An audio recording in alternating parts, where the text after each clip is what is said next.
The air atop the Astoria Crest Hotel tasted like money and ocean salt. Harbor City sprawled below, a grid of neon and shadow, its arteries clogged with the ships Cassie and Locke commanded. The rooftop gala was loud with the quiet clinking of glasses and the murmur of men who measured their worth in tonnage and political favors. A jazz trio played somewhere in the background, a soundtrack too smooth for the business being done. Cassie and Locke, at 37, moved through the crowd with a stillness that drew the eye. He was the new Don of the Locke Syndic, a title he never used, to the city. He was the billionaire philanthropist who'd inherited a logistics empire. To the waterfront, he was the man who ensured the tides moved only when he permitted. His suit was charcoal gray, severe, and worth more than most cars. He listened to a city councilman drone on, a slight, almost invisible smile playing on his lips. The councilman, emboldened by champagne, leaned in. "They say you're soft, Locke, that you've got the port in your hand but won't squeeze." Cashin's smile didn't move. "Oh, that you won't touch anyone with a badge," the man whispered, afraid of the IB. Cassie and Locke laughed. It was not a pleasant sound. It was sharp and cold, like ice cracking in a tumbler. "Fear," he said, his voice a low rumble, "is a tool. Councilman, not a hindrance. You should learn the difference." He turned away, leaving the man pale. Mira Solis, 31, felt intensely out of place. She balanced a tray of champagne flutes, her black uniform crisp but borrowed. She was here to serve, not mingle, each hour bringing her closer to the down payment for her bakery. Her daughter, Juniper, was supposed to be with a sitter, but the sitter had bailed, leaving Mira with an impossible choice: lose the night's triple pay gig or bring June. June, small for 8 years old, sat quietly on a stone bench near the elevators, sketching the neon skyline in a small notebook. She was a good kid, patient, but Mira's stomach was in knots.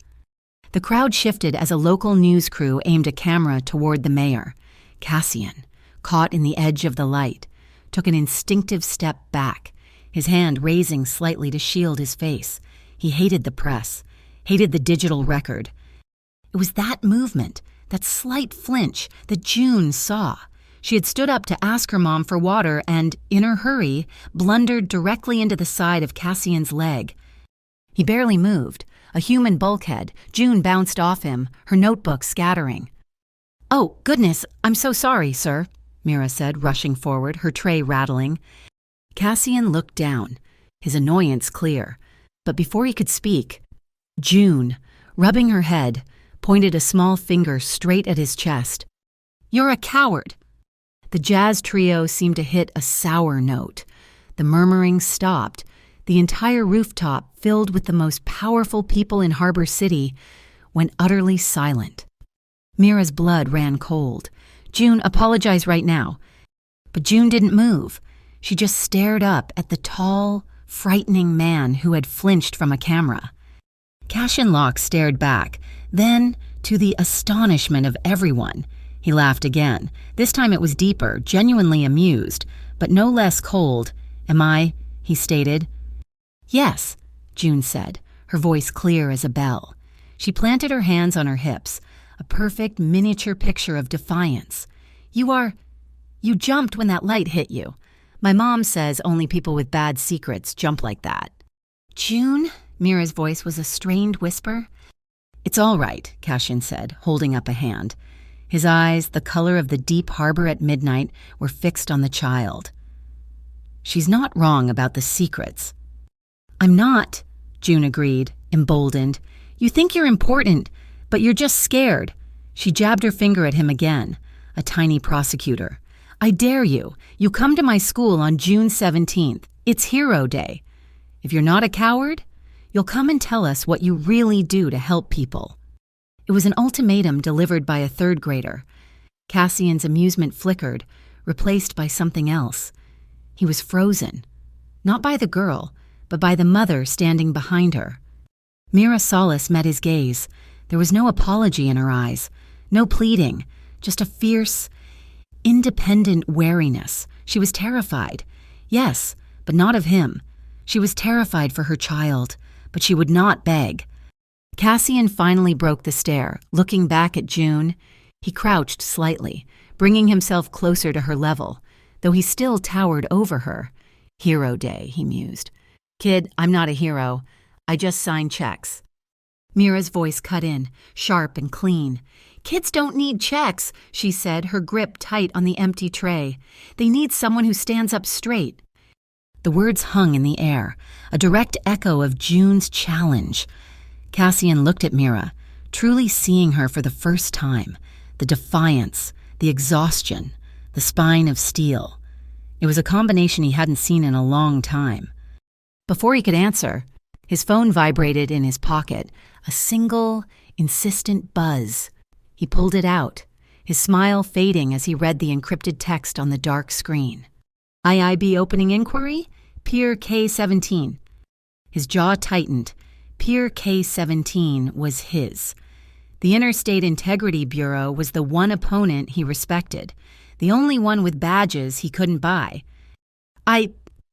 We have to go, Mira said, grabbing June's hand.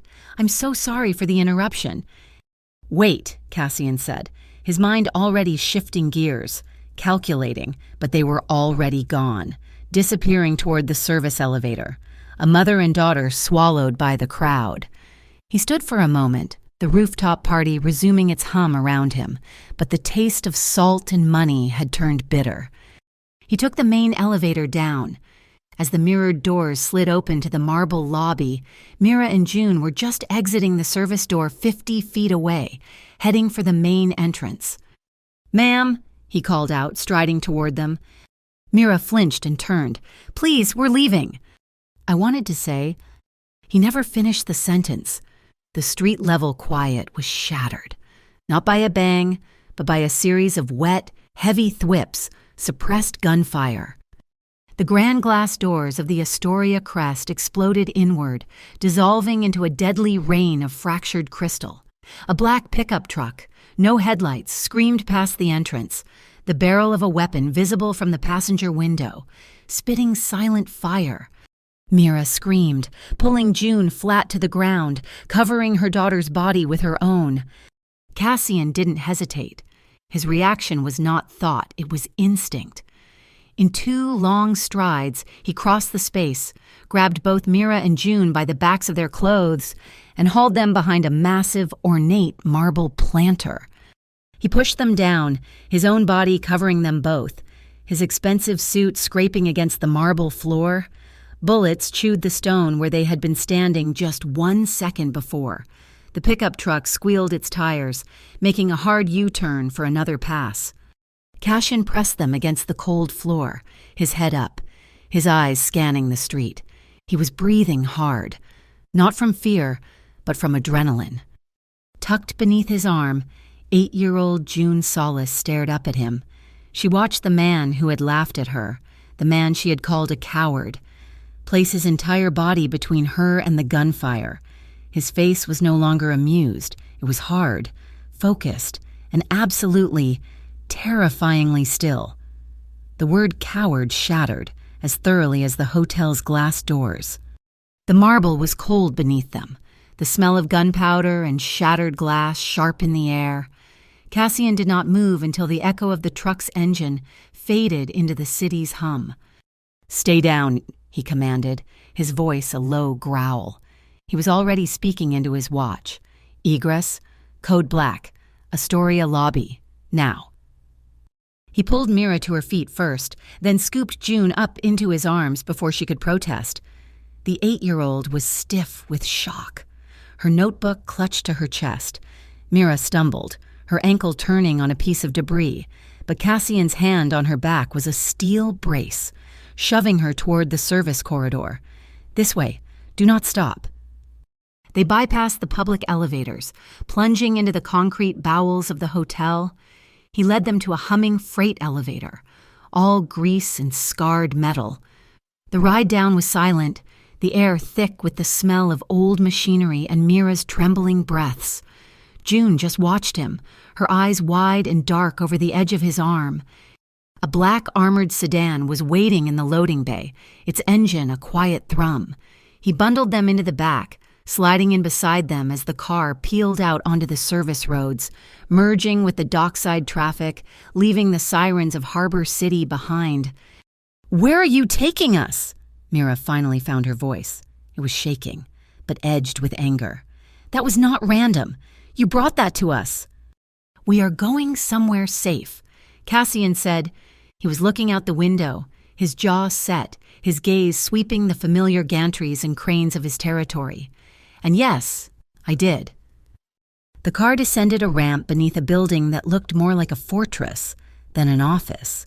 It was all dark glass and reinforced steel, jutting out over the water. The sign was discreet, the Lockery, his private headquarters.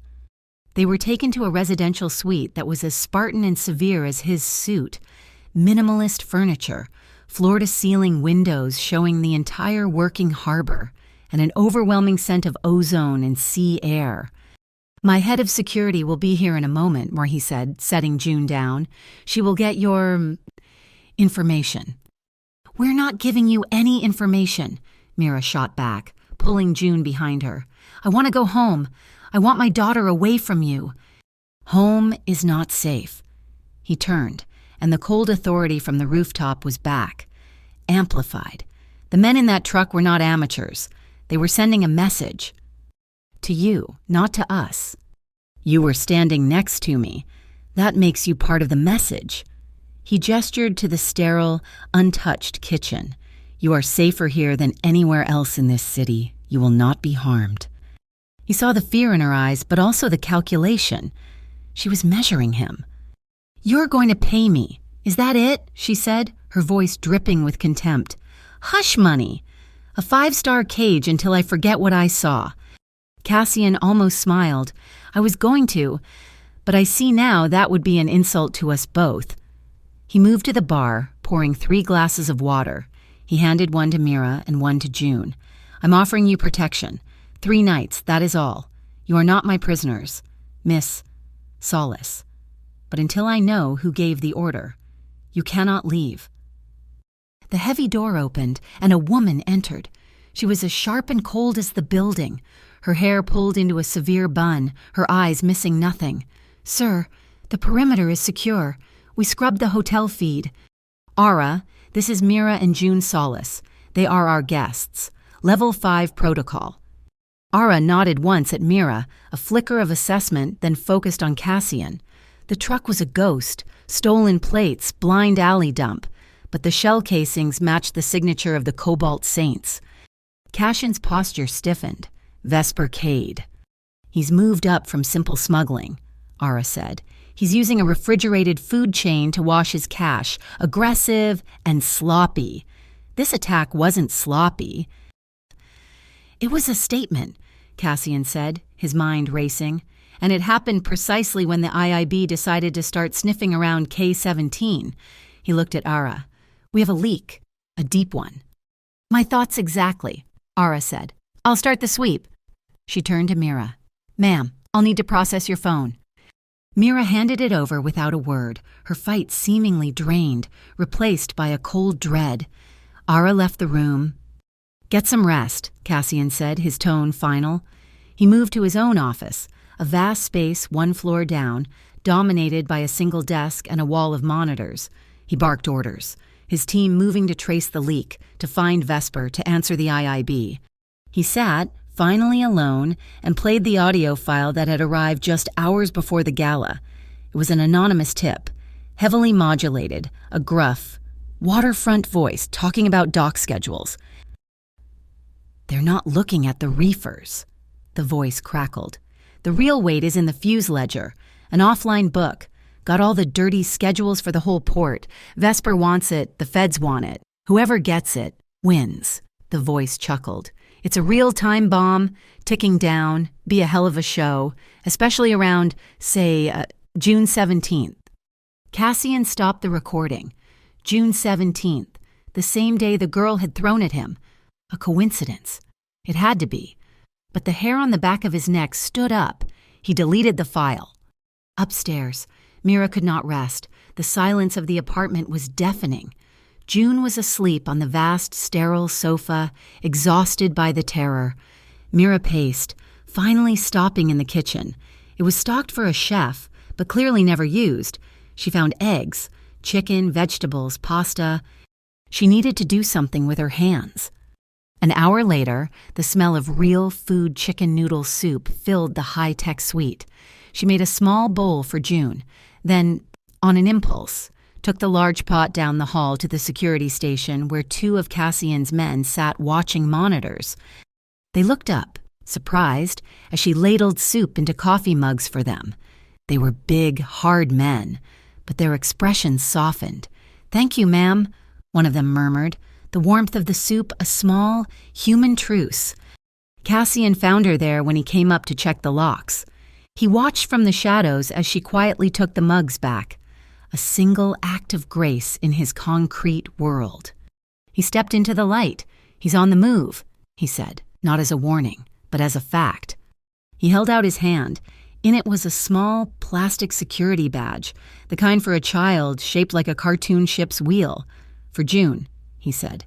"It's a little captain pass. It will let her move freely on this floor in the roof garden. My men know it." June, now awake, walked over and took the badge. She studied it, her expression unreadable. Then she looked up at him, her eyes as clear and defiant as they had been on the rooftop. "I'll pay you back for it," she said, "if you don't show up on June 17th. She pinned the badge to her shirt, a tiny plastic shield. Cassian had no reply. Later that night, Ara Vale called him to the command center. "You need to see this," she said, tapping a monitor. It was a long-range camera, focused on the public pier directly across the channel from the lockery. A figure stood at the railing, staring right at them. He was unmistakable tall, lean, with a shock of white blonde hair, vespercade. He knew they were watching. He smiled, a wide, predatory slash in the grainy night vision. Then slowly, he raised one hand, he held up 4 fingers, he folded one down, 3. "What is he doing?" Cassian asked, his voice low. "Counting," Ara said, her own voice tight. "He's counting down. It's 4 weeks to June 17th, 4 weeks to Hero Day." The suite he had put them in was a guest apartment, practical and sterile. The next morning, he moved them. The penthouse of the lockery was a different world. It was a cage of glass, suspended over the harbor, with a 360-degree view of his domain. The city lights, even in the day, felt close enough to touch. "You will be safer here," he stated. It was not a suggestion.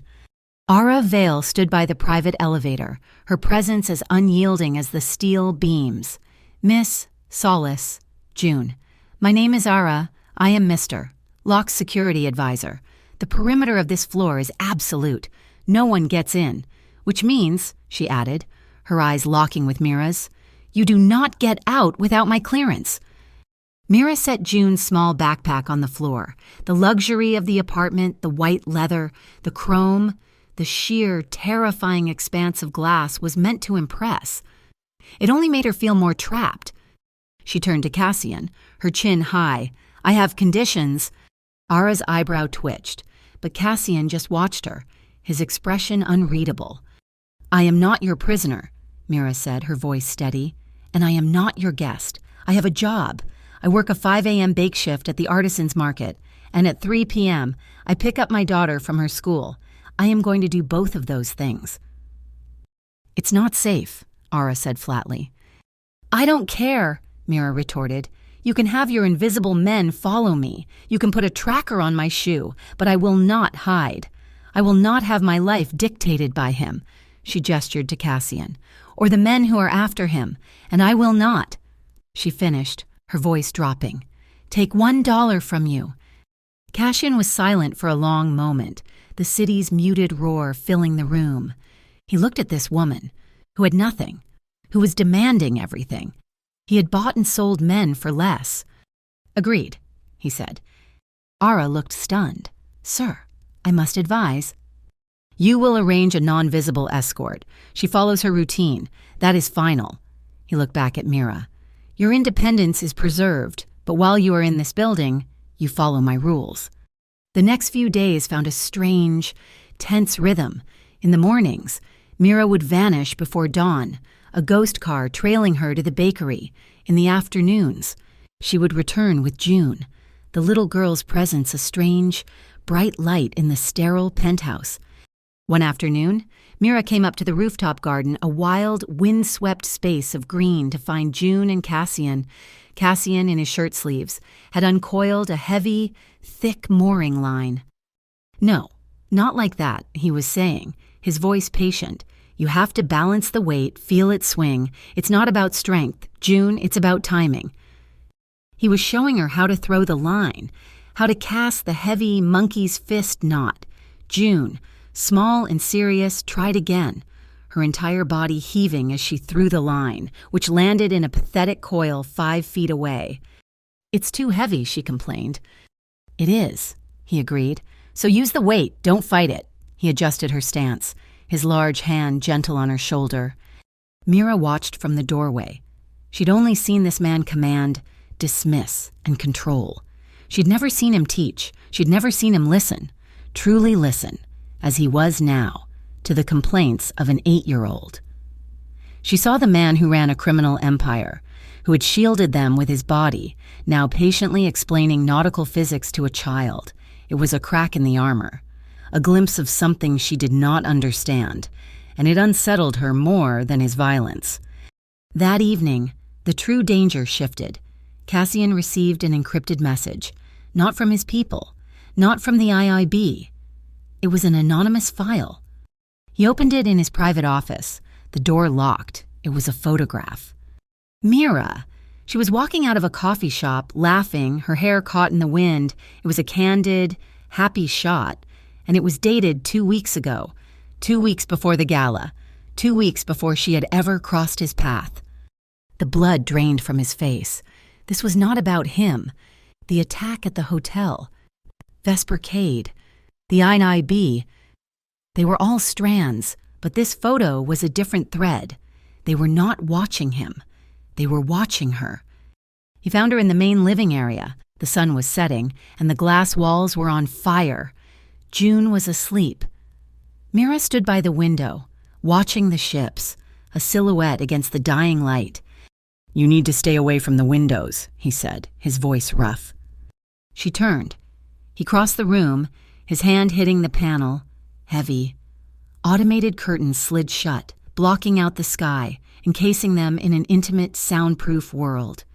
The sudden confinement changed the air. The room shrank. He could smell the faint, warm scent of her skin, something like vanilla and salt. "What is it?" she asked, seeing the look on his face. "What happened?" "I received a new piece of information." He stopped, standing barely 2 feet from her. He was too close. They both knew it. "The threat may not be what I thought. It might center on you." "Me, that's impossible. I'm nobody." "Nobody has enemies like this, Daugher," he said. He watched her, the intensity of his gaze a physical weight, the long, chaotic day, the new threat, the proximity. It all converged. She had a smudge of flour on her cheekbone. She had baked for his men again that morning. He had the irrational urge to wipe it away. He found himself in the kitchen with her hours later. June was long asleep. The day's adrenaline had crashed, leaving them both raw and exhausted. Mira was making tea, her movements small and precise in the vast, silent kitchen. "You should sleep," he said, his voice low. "So should you," she answered, not looking at him. She was trying to get a bag of confectioner's sugar from a high shelf, her fingers just brushing the edge. He stepped behind her. "Allow me." His body brushed her back as he reached up. He was a wall of heat and muscle. She froze. He brought the bag down, his hand covering hers for a second as he placed it on the counter. A cloud of fine white sugar dusted her hand. "Sorry," she whispered, pulling her hand back. "Don't be." He did not move away. His hand came up, his thumb brushing the sugar from the back of her hand, a simple, practical gesture that felt anything but. His touch was slightly rough, calloused, and shockingly warm. Her breath hitched. He looked from her hand to her eyes. The air was electric, thick with unspoken things. His gaze dropped to her mouth. He leaned in, slowly, giving her every chance to turn away. She did not move. The first touch of his lips was a question. It was tentative, searching. She tasted of tea and sugar, and he found himself drowning. He deepened the kiss, one hand sliding from the counter to her waist, pulling her flush against him. She made a small sound in the back of her throat, and her hands came up to rest on his chest. He pulled back, just an inch, his forehead resting against hers. Their breath mingled. He was the most powerful man in the city, and he was trembling. He whispered a single, hoarse question against her skin. She gave the slightest nod, a small, trembling acceptance. That was all he needed. His mouth was on hers again, not gentle this time, but deep and possessing. He lifted her, setting her on the cold marble counter. Standing between her legs, the cold of the stone was a shock against her skin, a contrast to the heat radiating from him. His hands were in her hair, at her waist, pulling her shirt free. He took her wrist, his grip firm, and pressed her palm flat against his chest, right over his heart. It was hammering, a frantic rhythm that matched her own. "Mom," the small voice from the doorway shattered the moment. They sprang apart. Mira's face was flushed, her shirt untucked. Cassian turned, shielding her from view, his body language shifting instantly from lover to protector. June stood in the doorway, rubbing her eyes. "I'm thirsty." Mira's heart was still pounding. She shared a quick, private look with Cassian, a shared secret before sliding off the counter. Her role as mother instantly reassumed. "Of course. Sweetie, I'll get you some water." After June was settled, Mira returned to the kitchen. Cassian was still there, leaning against the counter, his back to her. "Cassian," and she said, her voice quiet. He turned. The moment was gone, the air cool again. "On the rooftop," he said, his voice rough. "You know why I laughed when she called me a coward." Mira waited. "Because she was right," he admitted, his gaze fixed on the dark city beyond the glass. "I sign checks, I move containers, but I was afraid. Afraid of what the IIB could do. Afraid of standing up straight. As you said, it's easier to be the villain everyone expects." "And now?" she asked. "Now," he said, turning to face her, the intimacy from before returning, but as a different, sharper bond. "I'm afraid of what happens on June 17th. The next morning, the city exploded. The Interstate Integrity Bureau, coordinating with a federal task force. Mira had never heard of the FPCX, or Federal Port Commission X Delta hit Pier K-17 at dawn. It was not a quiet inquiry. It was a full-scale raid.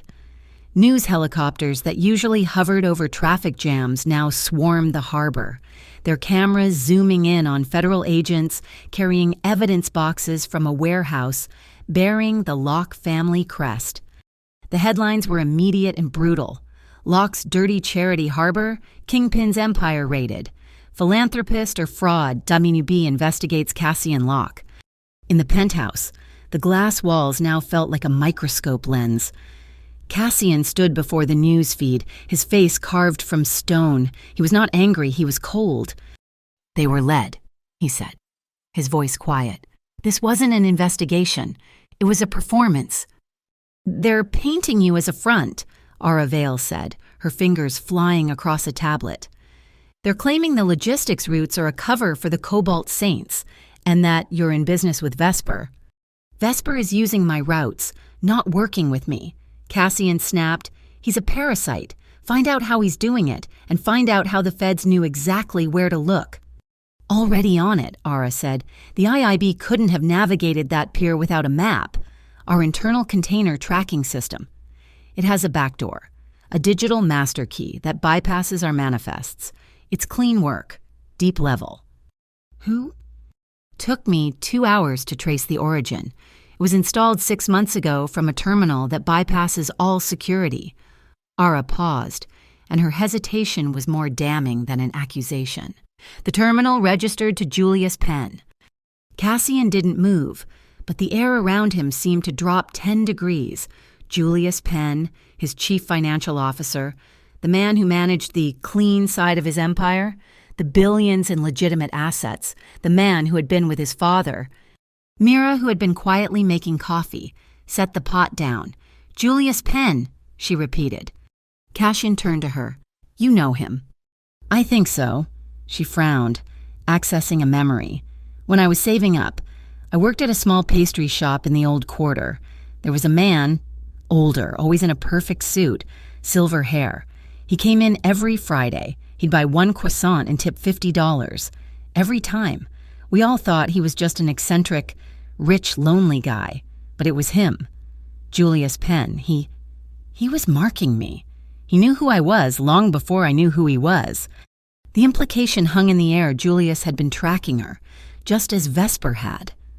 Before Cassian could process this, Ara spoke again, her voice tight. "Sir, a package just cleared security. It's analog." It was a small, antique wooden box, the kind a sailor might have used, smelling of salt and old varnish. It had been delivered by a bonded courier with no return address. Cassian opened it. There was no bomb, no threat, just a single faded photograph. It was Mira. She looked younger, maybe 5 years younger, standing on a pier, laughing. Her hair was longer. Next to her, his arm draped casually around her shoulders, was a man with kind eyes and unruly brown hair. Tucked under the photo was a small, typewritten note. "The fuse ledgers and lightener." Cassian handed the photo to Mira. Her face went pale. "Who is he?" Cassian's voice was gentle but insistent. "His name was Leo," she whispered, her fingers tracing the man's face. He was June's father." "He's gone," she said, her voice hollow. "He was a journalist, freelance. He loved the water, loved the stories of the harbor. He called himself a sea storyteller. He'd go out for days, talking to dock workers, to fishermen. Then one day, 5 years ago, he didn't come back. They found his small boat adrift. No note. Nothing." Cassian looked at the note again. The fuse ledgers and lightener, a whistleblower, a journalist digging into the dirty schedules of the port, a man who got too close and disappeared. "He wasn't a journalist," Cassian said, the pieces clicking into place with sickening precision. "He was my father's first problem, and now he's mine." He looked at June, who was sitting at the vast dining table, carefully drawing a picture of the little captain badge. She was the daughter of the man who had created the fuse ledger, the offline book that could destroy everyone. "The FPCX just leaked their next move," Ara said, interrupting the heavy silence. "It's all over the internal feeds. They've issued a private ultimatum to your lawyers. Surrender the fuse ledger by June 17th, or they will arrest you, publicly, at your next scheduled appearance." "They don't have a next scheduled appearance," Cassian said. "They do," Ara said, turning her screen. "They're referencing a public commitment on the morning of June 17th at Maple Haven Elementary School. June's Hero Day, the feds were using his promise to an 8-year-old as a deadline." "It's a pincer move," Cassian said, pacing. "The FPCX thinks I have the ledger. Vesper Cade knows I don't and is trying to get it. And Julius Penn, my CFO, is playing both sides against the middle. They all want the same thing." He stopped, a dangerous, calculating light in his eyes. "Fine, let's give it to them." "Sir." "Bait. They're all fishing in my water. Let's throw some chum." He looked at Mira. "Julius is a money man. Vesper is a brute. The feds are procedural. We'll use a language they all understand." He began issuing commands. "Ara, I want you to draft a new ESG report. Environmental, social, and governance, all corporate nonsense. Fill it with glowing self-praise. But I want you to embed a pricing error in the K-17 logistics data, a multi-million-dollar discrepancy. Make it look like a sloppy, panicked attempt to hide something." "You want to publish a fake report?" Ara asked. I want to publish a target, Cassian corrected. We'll leak it to the financial press. Julius will see it and think I'm trying to cover my tracks, that the real ledger is vulnerable. Vesper will see it as a sign of weakness, a treasure map. Let them fight over the bait. While they do, we'll find the real ledger. How? Mira asked. You don't even know where to look. She was still holding the wooden box the photo had come in. She ran her fingers over the lid, then stopped, her head tilting. She lifted the box, sniffing the raw wood of the interior. What is it? Cassian asked. Oil, she said. Machine oil. It's faint, but I know this smell. She inhaled again, her eyes closing. It's heavy, coarse, with a hint of rust solvent. When I worked at the bakery, we were near the K-sector rail spur, the maintenance yard. Ara was already typing, pulling up schematics. The K-sector, the old maintenance depots, most are abandoned. Not all of them, Mira said, her eyes snapping open. There was one. The mechanics called it the Red Yard, because the doors were painted bright red. They said it was the only place that still serviced the old diesel engines. Ara's fingers found it. A map pinpointed a single isolated warehouse deep in the K-sector. Its official designation was defunct. Its unofficial tenant, listed in a dark web directory, Cobalt Saints. Vesper's secret base. Cassian said, the package didn't just have a photo, it had an address. The date was set, June 17th, the day a little girl had dared him to be a hero. It was no longer a deadline. It was a horizon, and everyone, the feds, the criminals, and the man who was both, was now racing toward it. The Red Yard was a cacophony of metal on metal, disguised in greasy, borrowed dockworker overalls. Cassian and Mira moved through the cavernous space, the air thick with the smell of diesel, rust solvent, and the salty damp of the harbor. The roar of arc welders and pneumatic hammers provided perfect cover. The office, Mira said, nodding toward a grimy, elevated glass box. She had a knack for this, a calm he found unnerving and attractive. Inside, among the shipping manifests and coffee-stained logs, they found it. Not a single ledger, but a system. Leo was smart, Cassian murmured, pulling a hard drive from a hidden compartment beneath the main terminal. He didn't make one book, he scattered it. Mira ran her finger down a smeared shipping log.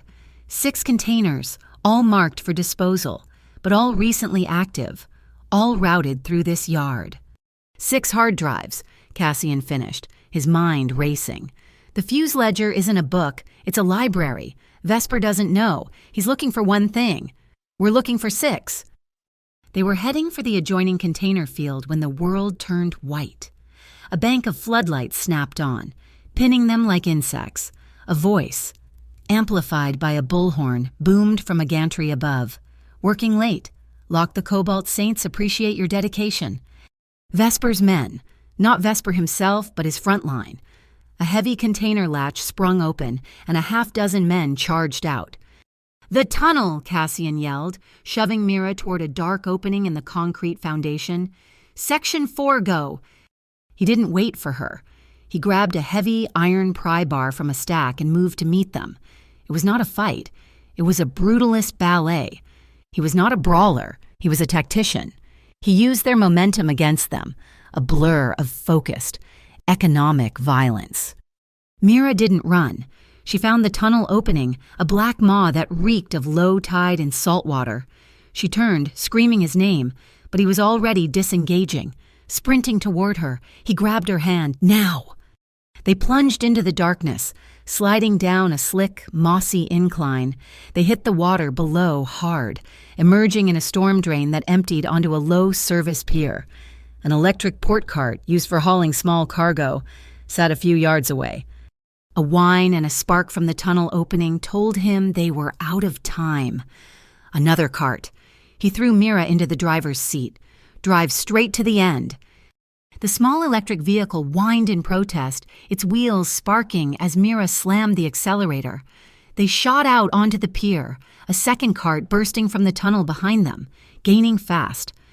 The pier was a narrow strip of concrete and steel, a canyon of containers on one side, the dark water on the other. "They're faster," Mira screamed over the whine. "Keep going," Cassian yelled, bracing his feet, his eyes on the rapidly approaching end of the pier. It was a dead end. "Cassian, it's a dead end." "I know." Below them, chugging slowly out toward the fog bank, was a heavy tugboat. "We're going to jump," he said, his voice calm. "You are insane. Probably on 3. He grabbed her, his arm locking around her waist. 3. He didn't wait. He launched them both off the edge. They fell, a chaotic tumble of limbs, crashing hard onto the tug's steel deck. They rolled, the impact jarring every bone. The cart they had been in smashed into the barrier above, a shower of sparks raining down. They scrambled behind a massive coil of rope, hearts pounding as the tugboat, seemingly on autopilot, moved steadily into the channel's fog. The air was cold, damp, and suddenly utterly quiet. Are you hit?" Mira whispered, her voice trembling. "I'm fine," he grunted, pushing himself up. He moved his right arm and a sharp hiss of pain escaped his lips. "You are not fine." In the dim light from the cabin, she saw it. His overall was torn open from his shoulder to his bicep. The fabric was dark and wet. "It's a scrape," Ben, he said, but his face was pale. She shoved him into the tiny, warm wheelhouse. It was cramped, smelling of diesel, old coffee, and the sea. "Sit." She found a first aid kit under the dash. "This is going to hurt," she said, her voice all business. She cut the fabric away. It was not a scrape. It was a long, raw gash where he'd hit the tug's railing. She soaked a cloth with antiseptic. "Hold still." His hand clamped onto the bulkhead as she pressed the cloth to the wound. He went rigid, his jaw clenched, a low groan vibrating in his chest. But he did not pull away. The tiny cabin was thick with their proximity, the heat from their bodies, the sharp smell of the antiseptic, the steam of their breath fogged the windows, sealing them in. He was sitting on the floor, leaning back, and she was braced between his knees, her hands steady as she worked. The tug hit a swell, throwing her against him. His good arm shot out, his hand clamping on her waist to steady her. His touch was electric, a brand through her clothes. When she was done, her fingers, sticky with antiseptic and blood, lingered on the clean white bandage. He was watching her, his eyes dark with a mixture of pain and something else, something raw. "You need to drive," he murmured, his adrenaline crashing. "I don't know how to drive a boat." "Just keep it pointed at the fog. Keep us moving." She slid into the captain's chair, her hands gripping the wooden wheel. Cassian slumped, the fight gone, his head resting against the bench. He looked terrible. "Cassian." He just looked at her, his eyes half closed. She hesitated, then slid from the chair to the bench, gently pulling his head into her lap. He resisted for a half-second, then a long, shuddering sigh left him, and he relaxed. She took his good hand, lacing her fingers with his.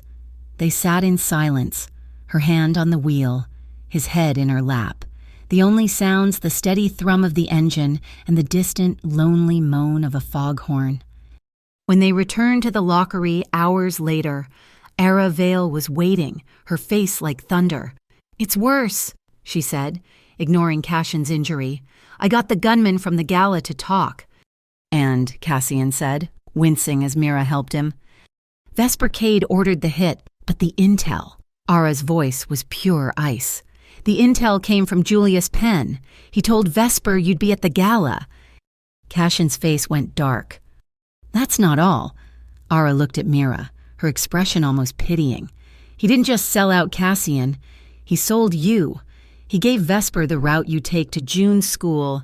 He gave him her schedule. He was going to let Vesper grab your daughter to leverage you."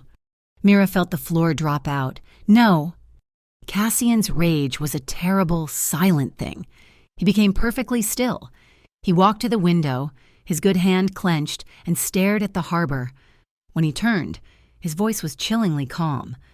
"Ara, activate Greenport Reserve. Full protocol. June is to be transferred tonight. She will not leave your sight." He was gentle with June, explaining it was a surprise adventure trip. But after the child was gone, in the care of Ara's most trusted agents, Mira finally broke. She slammed her hands against his chest. "This is my fault I brought her into this. I put my daughter in danger." "No." His hands came up, gripping her shoulders, his face inches from hers. "This is my fault. I'm the one who laughed on that rooftop. I'm the one who laughed at the word coward because I was too arrogant to understand what it meant. You didn't endanger her." His voice dropped to a raw whisper. "I did." The next day, the media, fueled by the raid, turned on her. The Solace Seduction one headline blared, "Gold digger mom traps harbor billionaire." "They're painting me as a whore," Mira whispered, staring at the screen. Cassian watched, his jaw tight. "Ara," he said, "leak something real." An hour later, the Astoria Crest Gala footage hit the web. The raw, grainy security feed. It showed Cassian Locke, not as a kingpin, but as a shield, covering Mira and June with his own body. The narrative flipped. Vesper, enraged, escalated. He flooded the dark web with a 7-figure bounty, payable to whoever recovered the fuse ledger, the deadline for collection. And for Cassian's life, June 17th, Hero Day was now a hunting season. The night air over Pier Novum was cold and sharp with the smell of rust and diesel. It was a sprawling, temporary field of stacked containers, a graveyard for cargo caught in logistical limbo. It was the perfect chessboard. Cassian stood on the roof of a harbor master's tower, the wind pulling at his jacket. Mira was beside him, zipped into a heavy-duty tactical vest over her clothes, a communications earpiece in. "The plan is double anchor." Cassian's voice was flat, broadcasting to Ara's team, which was hidden in the shadows of the yard. "Vesper wants the ledger. The FPCX wants me. We're going to give them both a target." Ara's voice crackled in their ears. Team 1 is broadcasting a high-level, encrypted IEB signal near the West Gate. The FPCX team on standby. She was referring to a rogue, ambitious unit within the federal agency. Is taking the bait. They think they're about to bust an internal IIB operation. They'll be occupied. "That's the first anchor," Cassian said, scanning the yard with binoculars. "Vesper is the second. He thinks all 6 drives are in that decoy container, the one we leaked in the fake ESG report." "He's here," Mira said, her voice steady, far below a line of black. Heavy-duty trucks rolled through an unsecured gate, their lights off, the Cobalt Saints. As Vesper's men fanned out, a single figure appeared on the high gantry catwalk, silhouetted against the sodium-yellow work lights. "Cassian." The voice was thin, carried on the wind. Julius Penn, looking small and terrified. "Cassian, I know you're here. We have to talk." Cassian moved to the base of the crane, Mira at his side. "It's a little late for that, Julius." He projected his voice, letting the yard's acoustics carry it. "He'll kill us both!" "Locke," Penn shrieked, scrambling along the catwalk. "Vesper, he's unhinged. Give me the real ledger. I can trade it. I still have clearance. I can get us amnesty. Both of us. It's the only way." Cassian looked up at the man who had managed his family's legitimate fortunes, the man who had sold a child's location. "I'll give you one chance. Julius?" Cassian's voice was cold as the steel beneath his feet. "Confess. Tell me you did it. Tell me why." Penn's panicked mask broke, replaced by a sneer of pure, venomous greed. "Confess to you. Your father had the guts to build this empire. You're just a coward hiding behind charity." He lifted a small, black remote. "I've locked the primary container, the one with the real drives. Vesper gets it, or it drops into the ocean. It's my leverage." He had chosen Ara, Cassian said quietly into his mic. "He's lying. The drives are secure, but he's on the main crane. Light him up." The yard exploded. Ara's team set off a small, concussive charge near the FPCX position, drawing their fire. Vesper's team, thinking they were being double-crossed, opened fire on the FPCX. The entire pier erupted into a 3-way firefight. "Julius, seeing his plan dissolve, slammed his fist on the crane controls. The massive gantry arm, with the 6-ton decoy container hanging from it, began to move, swinging wildly over the yard. "He's going for the water loadout," Mira yelled. "He's trying to drop it on Vesper's barge." "He's trying to create a distraction to escape," Cassian corrected, his eyes already tracing the path. "We have to get to the cabin. Cut his power." They ran for the service ladder, the wind howling, the air zinging with stray bullets. The climb was vertical, 100 feet up the swaying steel lattice. The wind off the ocean was a physical blow, trying to peel them from the rungs. Searchlights from the FPCX boats and Vesper's barge cut the darkness like white-hot knives. They reached the catwalk. Julius was in the cabin at the far end, but the container, swinging in a wide, sickening arc, blocked their path. "We have to cross!" Cassian yelled, clipping his own safety harness to a guide rail. "Wait for the swing." Mira hooked her own line. The gap was 10 feet of black, swirling air.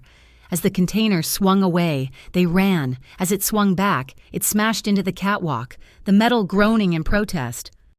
"We have to jump," Cassian yelled, pulling Mira to the edge. "We have to get on top of it." "It's moving," she screamed, her knuckles white as she gripped the rail. He grabbed her, turning her body to his hands framing her face. He pressed his forehead to hers, forcing her to see only him. The chaos, the gunfire, the wind, it all faded. There was only his voice, low and urgent, his breath hot against her skin. "Look at me. We are tethered. If we fall, I fall with you." He didn't give her time to think. He kissed her. It was not a kiss of tenderness. It was a kiss of fire and salt, of gunpowder and desperation. It was a brutal, quick, determined impact, a transfer of all his will into hers. "Now," he roared. He unclipped them both from the rail, holding the single line. As the container reached the apex of its swing, he ran 3 steps and launched them into the void. They hit the metal roof of the container hard, rolling, the impact stealing their breath. Mira fumbled for a handhold as Cassian crawled, unhooking their shared line and securing her to the container's own anchor point. Julius, Cassian bellowed, pulling himself up. "It's over!" From the cabin, Penn just laughed, slamming the controls, trying to shake them off. "Ara," Cassian shouted into his mic. "He's locked us out. Shut down the grid." "His remote is shielded." Ara's voice was tight with strain. "I can't block him, but I can overload him. 3, 2. The signal to the crane's magnetic clutch died. The container, suddenly free, dropped. It fell only 10 feet, crashing onto the magnetic locking field Ara had activated on the pier below. The impact was bone-jarring, throwing them flat, but they were safe. The ledger, in its 6 constituent parts, was secure. Vesper Cade, standing on the deck of his escape barge, saw it happen. He saw the FPCX agents swarm the now grounded crane. He saw Julius Penn being dragged from the cabin, his hands high. Vesper smiled, a wide, empty slash. He didn't run. He raised a hand, made a gesture, and one of his men launched a high-powered jet ski into the water. Vesper mounted it and vanished into the fog, his laughter echoing. A moment later, Cassian's comm crackled. It was Vesper, broadcasting on an open channel, a message for the entire harbor. The bridge, lock, Hero Day, Ravenspan Bridge, noon. You want your city? Come and claim it.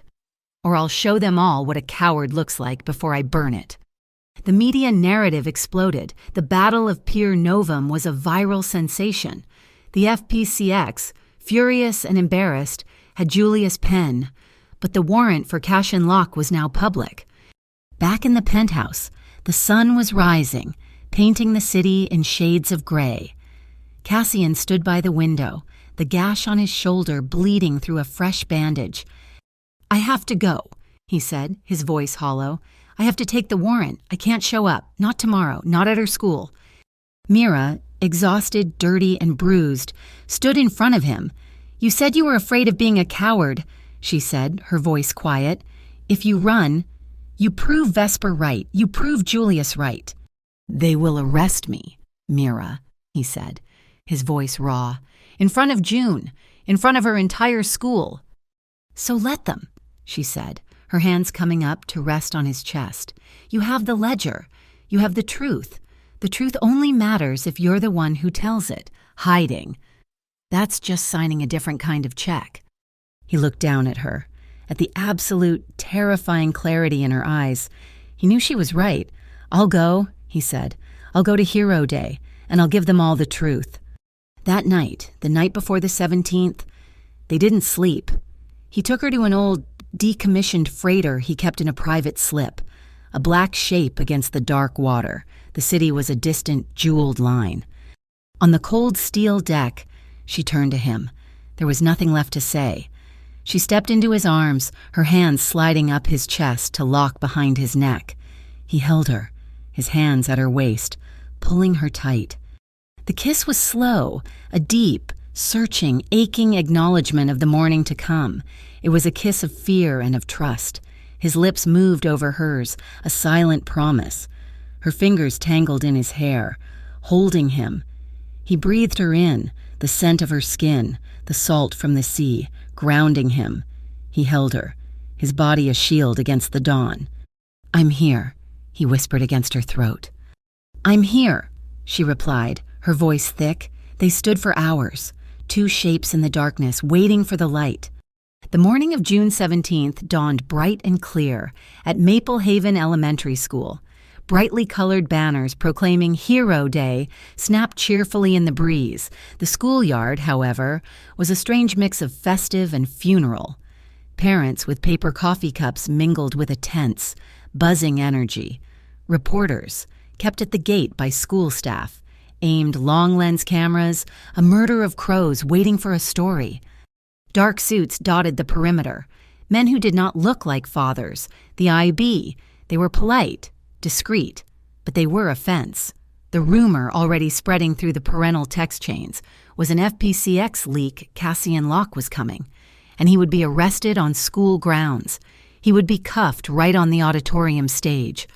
June Solis stood on that small, makeshift dais, her dress a defiant, bright yellow. She was not nervous. She was waiting. Her eyes were bright and absolutely determined. Beside her, on a folding chair, she had placed a piece of paper reserved for my hero. Cassian Locke arrived at 9:15 a.m. He did not come in his armored sedan. He came in a simple, unremarkable town car, with Mira at his side. The crowd parted, a sea of whispers and smartphones. He wore a simple, charcoal gray-blue suit. It was understated, practical. The collar of his white shirt was unbuttoned at the neck, a casual choice that just happened to hide the edge of the bandage on his shoulder.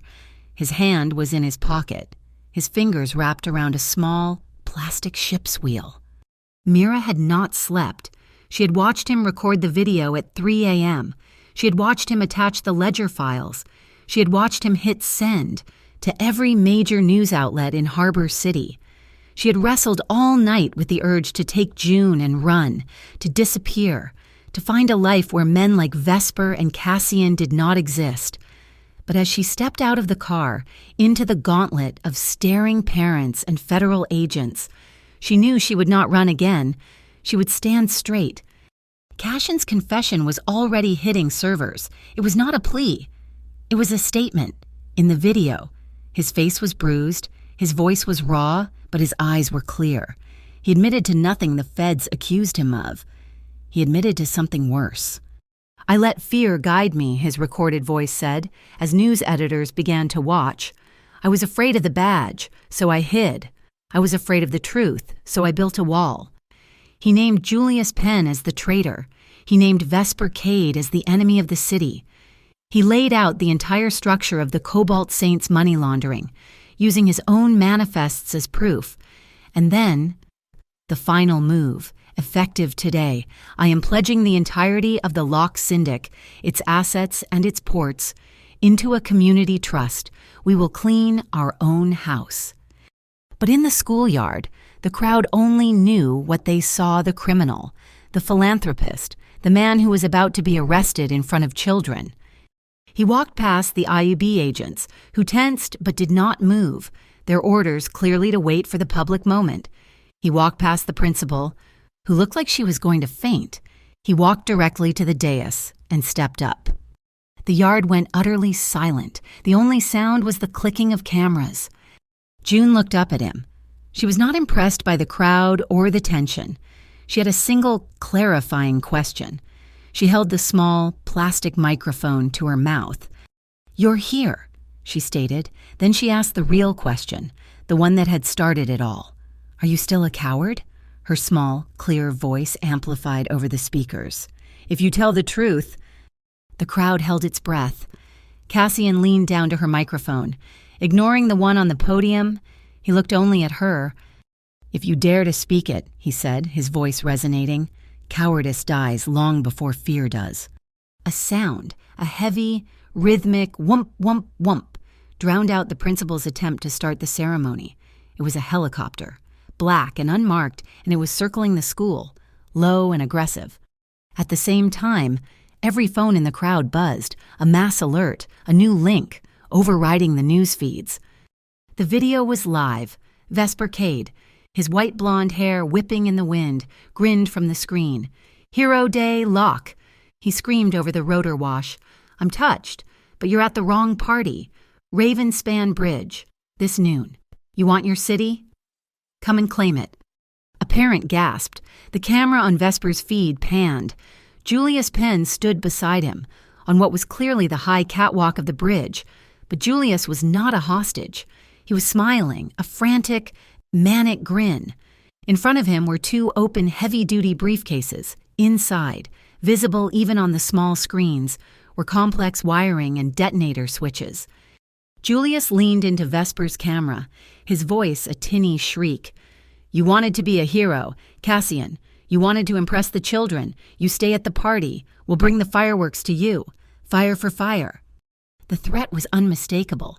Cassian had a new, impossible choice: leave the school, leave his promise to June, and go to the bridge. Or Vesper and Julius would bring their war right to the schoolyard. He looked at the IUB agents, now drawing their weapons, unsure where to point them. He looked at the helicopter. He looked at June, who was just watching him, waiting. The schoolyard was chaos. Parents screamed, grabbing their children. The IAB agents shouted into radios, their authority dissolving. The FPCX team looked up, weapons raised, torn between the man they were sent to arrest and the helicopter now broadcasting a citywide bomb threat. Only Ara Vale moved with purpose. She was already in motion. Her own team, the Harbor Watch, a community security force Cassian funded, dressed in discreet gray emerging from the crowd. "Lock the school down," she commanded into her mic. "Create a clear egress. Get the parents moving. West exit only." They formed a human wall, separating the panic from the objective. The IUB agents, paralyzed by jurisdictional overlap, could only watch as she took control of their scene. Cassian Locke did not move, his eyes fixed on the screen showing Vesper's manic grin. Then he looked at June. She was just watching him. He stepped back to the small podium and handed her the microphone. "I came to keep my promise." "June," he said, his voice quiet but carrying, a strange calm settling over the dais.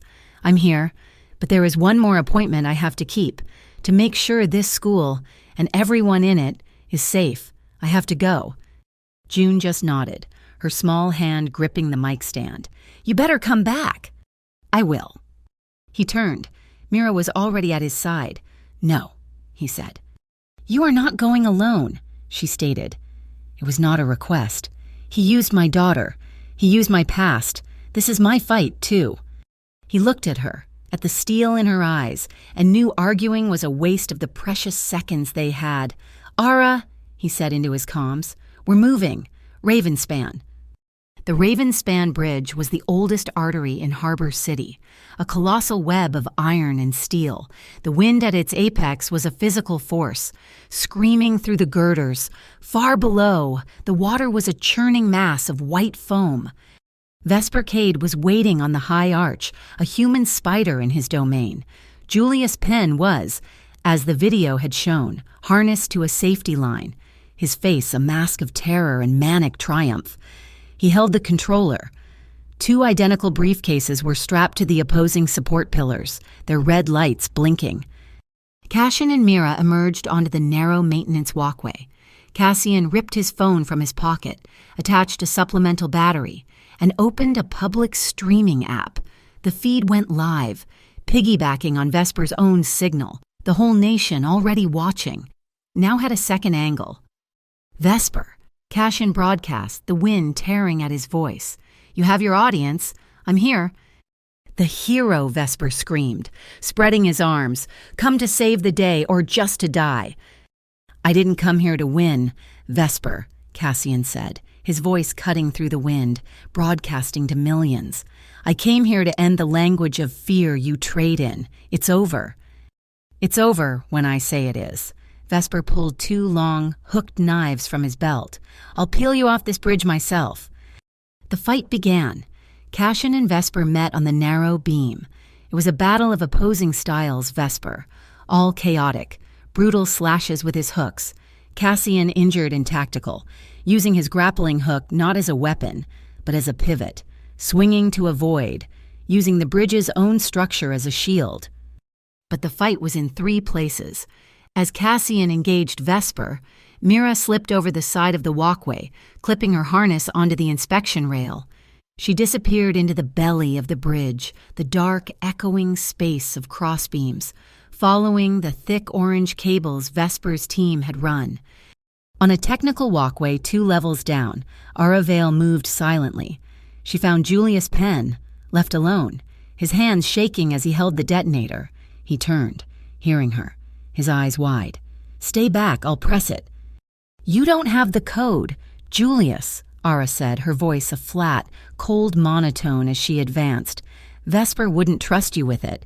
You're just the man who holds the switch." He lunged at her, swinging the controller. Ara sidestepped, grabbed his wrist, and twisted. A wet, sickening snap echoed in the steel. Julius screamed, dropping the controller, which hung by a security strap. Ara caught it. High above, the fight was turning. Cassian, favoring his wounded shoulder, misjudged the wind. His foot slipped on the beam, slick with harbor mist. He fell. His safety line caught, jerking him violently, leaving him dangling, spinning 20 feet below Vesper. Vesper laughed, a high, piercing shriek. He didn't attack.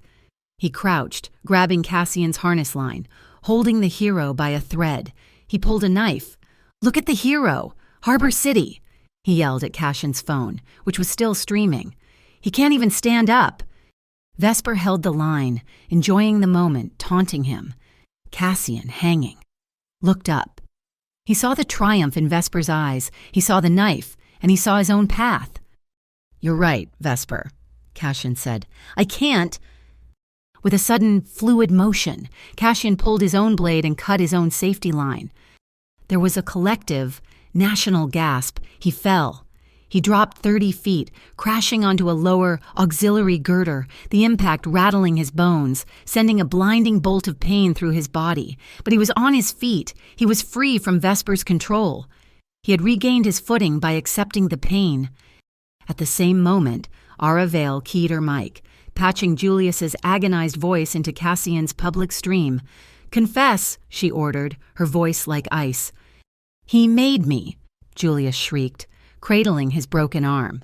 "It was the Cobalt Saints Vesper Cade. All of it he paid me to leak the roots, to sell out Locke, to give him the girl's schedule." The confession hit the airwaves, a live tactical nuke.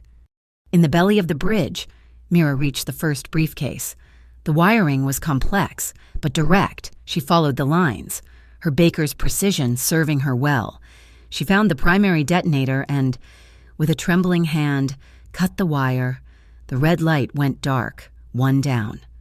She scrambled to the second case. This one was different. The wiring was a mess, a nest of redundant, overlapping circuits designed to confuse, a booby trap. She patched her helmet cam. "Ara, I'm stuck. This second one, I can't read it. It's a parallel circuit, but it's wrong." In the Greenport Reserve Secure STEAM classroom, June watched the feed on a tablet. Ara, seeing what Mira was seeing, had patched it through. "June," Ara said, "stay calm. Look at the screen. Does this look like anything from your class?" June's face was pale, but her eyes were focused. "Mom," she whispered. "June, get off this channel," Mira panicked. "No. Mom. Wait." June's small voice was insistent. That's Mr. Henderson's trick box.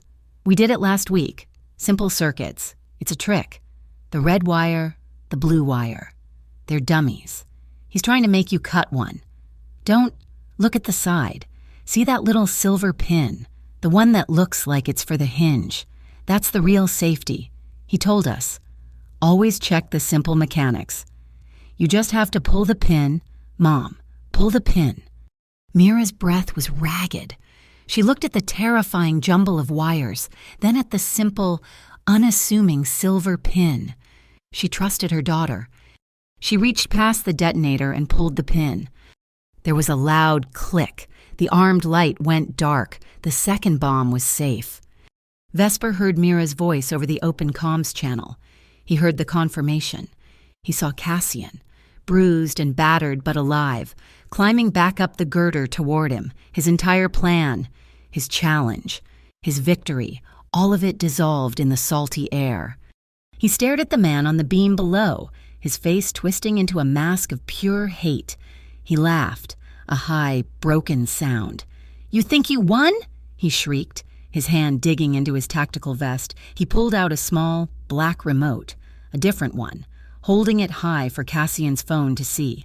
A backup code, a dead man's switch. Hero, if I can't have this city, no one can. His thumb moved to the final button. "Wait!" Cassian yelled. Stopping his climb, his voice, amplified by the phone, was a desperate plea to the city he was trying to save. "Vesper, stop, it's me you want, just me." He let go of the girder, spreading his arms wide, a target. "Exchange my life for theirs. Take me. That's the real power. Isn't it choosing who lives?" Vesper froze, his thumb hovering. He looked at Cassian, a perfect, willing sacrifice.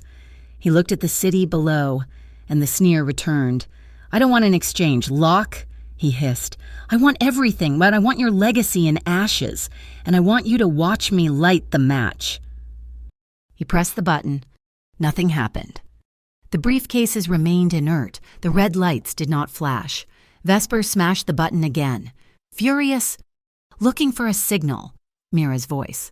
Not from the comms, but from above.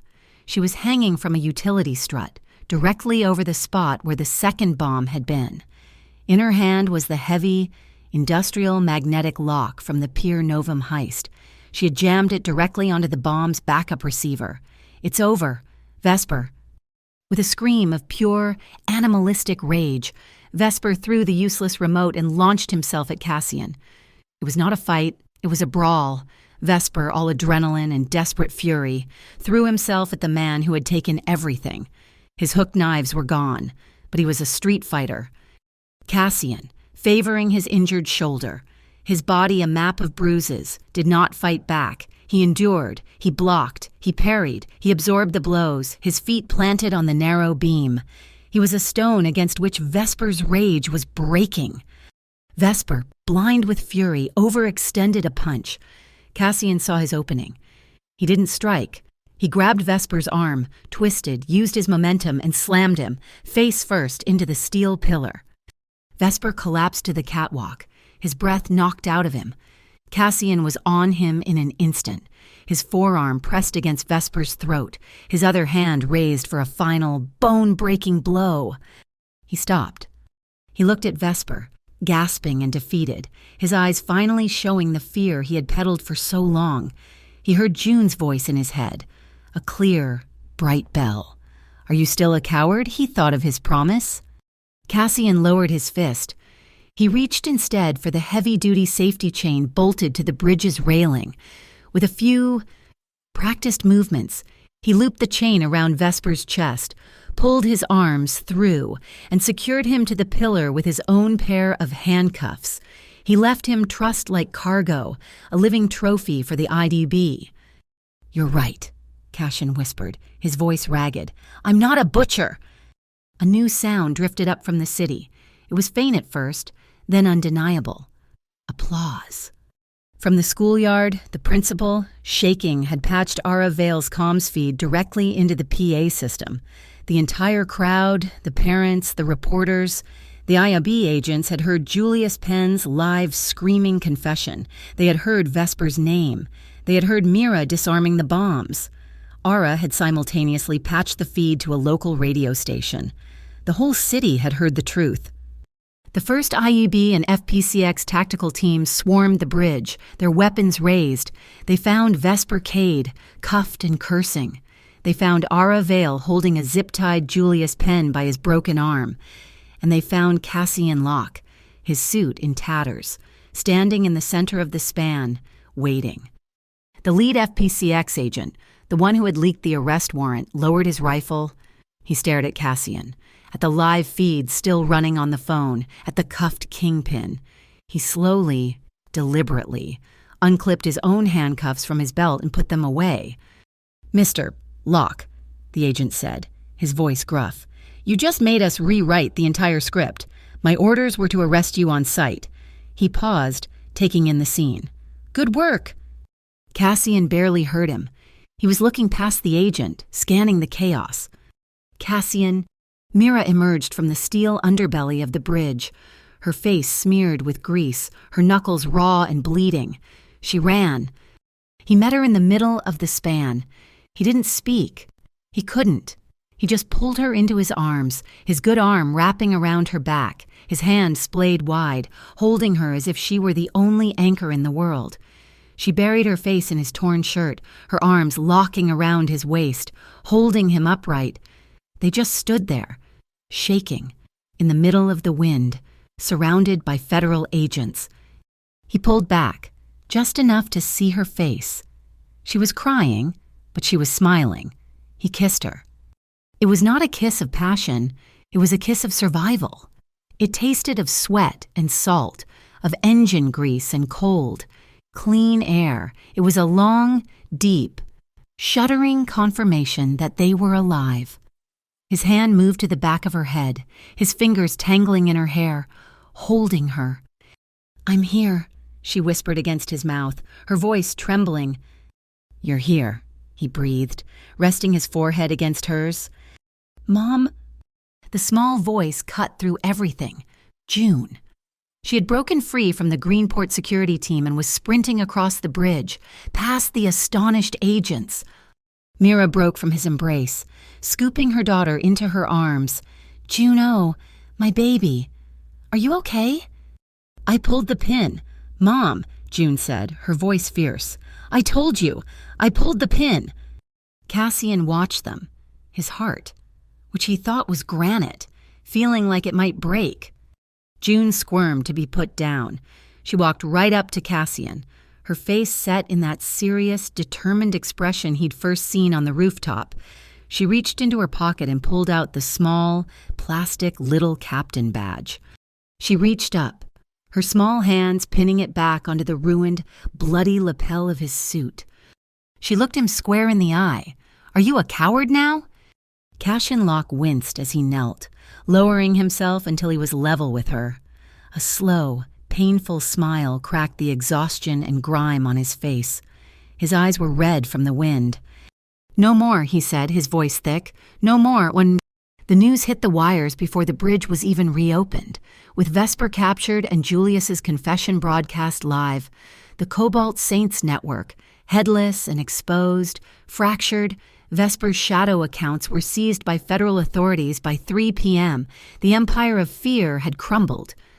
3 months later, the Harbor City port smelled different. The sharp, metallic tang of fear had been replaced by the bite of new paint and the simple brine of the sea. The Solace Locke Greenport Fund was born from the ashes of the Locke syndic Cassian, in a move that stunned the city's old guard, had dissolved his father's empire. He funneled its vast assets into a public community trust, prioritizing scholarships and school safety initiatives, starting with Maple Haven Elementary. He had officially, and very publicly, stepped down as Don. The title was buried with his father, in his place. The new Clean Port Council was formed, and at its head, appointed by a board of wary city officials, was Ara Vale. Her first act was to permanently shut down and decommission Pier K-17, letting the gulls in the sea reclaim the concrete. Mira Solis, in a move that surprised no one who knew her, had opened her bakery. It was a small, bright shop with a blue door, just a block from the harbor. The sign, painted in clear white script, read Day 17. She specialized in a sea salt caramel mousse cake. A portion of all profits went directly to the STEAM Club at June's school.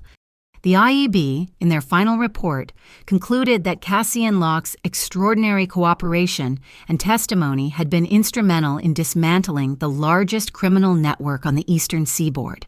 He was granted conditional freedom, his movements restricted to Harbor City, pending the completion of the asset transfer. He was a bridge between the darkness he was born into and the light he had been forced to find. The bakery was dark, save for the low lights over the prep counters. It was long after midnight. Mira was finishing a late-order cake, a dusting of powdered sugar like snow on her apron and cheeks. She heard the door chime. Cassian entered, shaking the autumn rain from his coat. He was no longer in severe suits. He wore jeans and a dark cable-knit sweater, the wound on his shoulder long healed. He looked tired, but for the first time, he looked at peace. "You're late," she murmured, not looking up from her work. "The council meeting ran long," he said, his voice a low rumble. "Ara enjoys making the old shipping barons sweat. I think she's having fun." He came up behind her, watching her hands move deftly, smoothing the icing. "It smells good in here," he said. "It always smells good in here," she replied, a small smile playing on her lips. He picked up a dusting wand, dipped it in the sugar, and gently puffed a white cloud over her hair. "Hey," she laughed, spinning around, wiping the sugar from her eyes. "You missed a spot," he said, his eyes crinkling at the corners.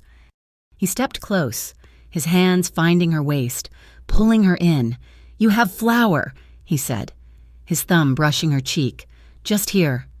"And you," she countered, her own hands sticky with frosting, coming up to rest on his chest, "are distracting the staff."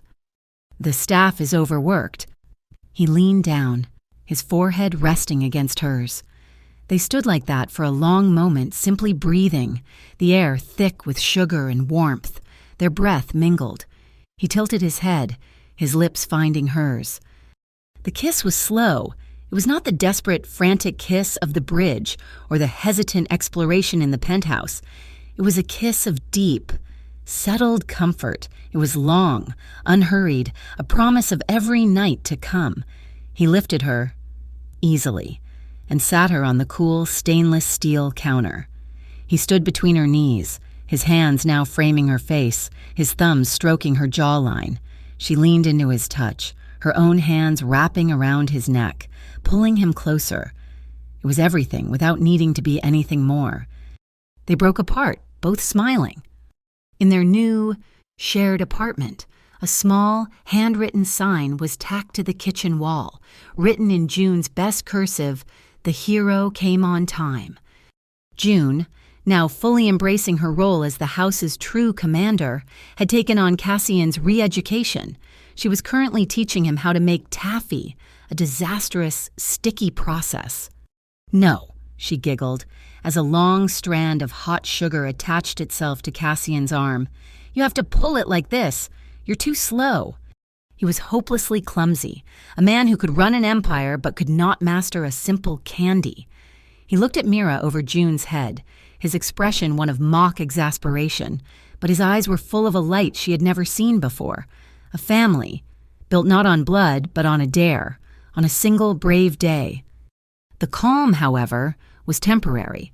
A week later, a single cream-colored envelope arrived at the Day 17 bakery. It was not addressed to Mira, but to the captain. Inside, there was no letter, just a small steel hard drive, one that did not match the 6 from the ledger and a typewritten note. "The Fuse ledger has more than one page. See you on December 17th. A new shadow, a new date." That night, Cashin stood with Mira by the apartment window, watching the rain lash against the glass, the lights of Harbor City blurred and indistinct. He held the small, cold hard drive in his hand. "If there is another 17th, he said, his voice quiet, "and another after that, I will still be there. I will still show up." Mira leaned her head against his shoulder, her hand coming up to cover his, the metal cold beneath her skin. "I know," she said, "just as long as you promise. No more laughing at your fears." He turned, pulling her into his arms, and held her as the storm broke over the harbor. The next morning, Cashin walked June to school, her small hand in his. The IAB agents were gone, replaced by the normal morning chaos of parents and children. As she ran for the school bell, Cashin called her back. He knelt, just as he had on the bridge. "June," he said, his voice serious. "That day, on the rooftop, you called me a coward." She winced, thinking she was in trouble. I wanted to say thank you," he said. Her eyes went wide. She processed this, her head tilting. A slow, mischievous smile spread across her face. "Okay, then for the Winter Festival," she commanded, tapping his nose. "You have to dress up as a pirate, with a hat." He looked at her, at this small, terrifying, wonderful girl. He sighed, a mask of defeated surrender. A captain, he said, always follows his little captain's orders. Thank you so much for listening to this story. We would love to know your thoughts. Where in the world are you listening from? Please let us know in the comments so we can all connect. If you enjoyed this, please subscribe to our channel, Mafia Boss Story, and give this video a like. And to help this story reach even more listeners, please support us by hitting that hype button